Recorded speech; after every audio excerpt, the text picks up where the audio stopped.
आओ आज जल्दी से आपको फोर लूप के बारे में पढ़ा देता हूँ। हमारे पास तीन तरह के फोर लूप होते हैं, एक तो नॉर्मल फोर लूप, एक होता है फोर ऑफ लूप, एक होता है फोर इन लूप। बहुत सारे लोगों को बहुत ज़्यादा कन्फ्यूजन होती है बिगनिंग में कि आखिर तीनों फोर लूप का यूज हम कब कब कर सकते हैं। तो सबसे पहले हम देखते हैं कि नॉर्मल फोर लूप होता क्या है। कुछ भी नहीं, एक फोर लूप मैंने बनाया, इसके अंदर ये कुछ वैल्यू लेता है। सबसे पहले एक वेरिएबल लेगा, लेट आई इक्वल टू मैंने 0 कर दिया, एंड इसके बाद आई ग्रेटर है, मैं चाहता हूँ ये जहाँ तक चलना चाहे वहाँ तक मैं इसको चलाना चाहता हूँ, तो 10 तक। एंड फिर इंक्रीमेंट या डिक्रीमेंट ऑपरेशन आ जाता है। एंड इसके अंदर आप कुछ भी प्रिंट कर सकते हो, जैसे कि मैंने यहाँ पर लॉग के अंदर आई को ही प्रिंट कर दिया। एंड मैं प्रिंट करके दिखाता हूँ, तो ये सारी चीज़ें प्रिंट होके आ गई है। तो ये तो नॉर्मल फोर लूप है, इसमें किसी को प्रॉब्लम नहीं होती। अब बात आती है फोर ऑफ लूप की। आखिर ये कहाँ पे काम आता है?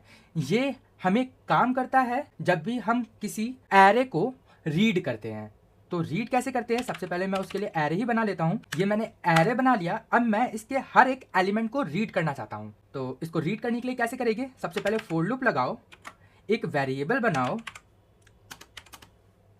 फिर यहाँ लिख दो ऑफ, किस एरे पे चलाना है, तो मैं इसके ऊपर चलाना चाहता हूँ। एंड मैं यहाँ पर प्रिंट कर देता हूँ आई को। अब इसको मैं रन करके दिखाता हूँ, तो ये देखो यहाँ पर इसने क्या किया है, इस आई के अंदर इस एरे के सभी एलिमेंट को रख लिया है।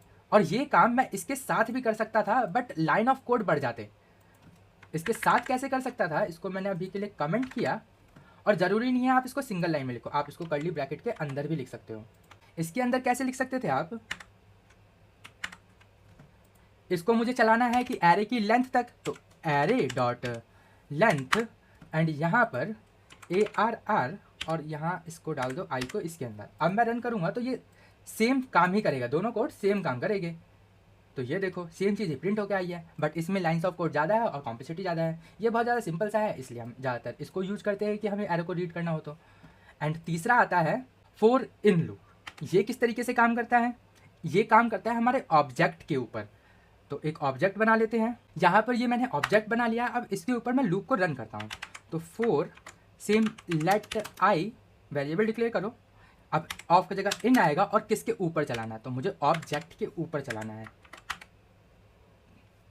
और अब मैं इस आई को प्रिंट करता हूँ, तो देखो क्या आएगा। रन किया मैंने, यहाँ देखो ये सारे के सारे की आए हैं, वैल्यू नहीं आए। अगर आपको वैल्यू चाहिए तो कुछ इस तरीके से आप दे सकते हो। यहाँ देखो सभी की एंड वैल्यू इस तरीके से प्रिंट होके आ गए हैं। तो यही थे हमारे तीनों तरीके के लूप। उम्मीद करता हूँ आपको समझ में आया होगा।